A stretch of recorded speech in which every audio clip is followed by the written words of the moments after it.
Elias Crane walked home the day the fracture deepened. The streets looked the same at first, but only if you refused to notice.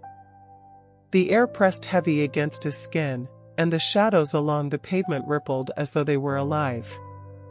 He passed neighbors without faces. A dog barked without sound. By the time he reached the hill, the sky had turned the color of blood. His house, his ordinary house, rotated slowly, impossibly, like a toy caught in invisible hands. The windows blinked open and shut. Inside, his mother waited. She spoke as if nothing had changed, her voice steady, her hands busy at the stove. But her eyes shone too bright, too wide, and her smile dragged across her face like it was painted on.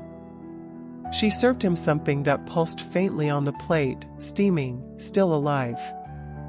He ate because she asked him to. Afterward, Elias climbed the stairs. But the hallway grew with every step, stretching into an endless throat of wood and wallpaper. The walls rose and fell like lungs, wheezing with the rhythm of some hidden breath. And yet, somehow, he reached his room. He set down his bag. The floor sighed under his shoes, a wet, muffled sound, as though it disliked being walked on. The smell was wrong too, copper and ash.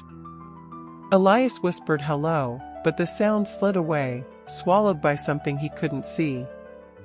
This was the fracture, though no one had words for it then. The moment the familiar world exhaled and split its skin, exposing the other one beneath. A world not meant to be touched, not meant to be entered, but one that had chosen him all the same.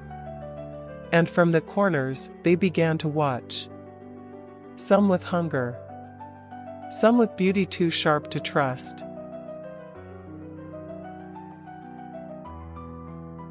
Elias tried to tell people what he saw. The breathing walls, the bleeding sky, the way the sun sometimes blinked. But everyone just smiled that same wide, painted smile. They said nothing had changed. That maybe he needed rest. That maybe he shouldn't think so hard. So he stopped talking and started writing instead. Online, late at night, his words spilling out like confessions into the void. Most posts vanished into silence. But one night, a reply came. A man who called himself Dr. Aldous Meyer, a name that felt heavy, ancient.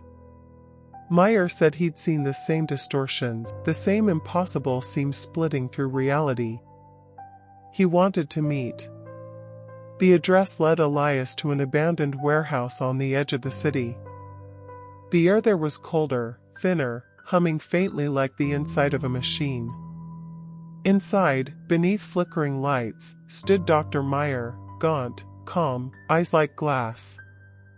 Around him, machines pulsed and whispered in languages of static. He said he was studying the fracture.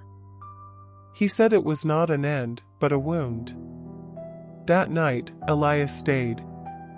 And from then on, they worked together, two men chasing the memory of a world that no longer wanted to be remembered.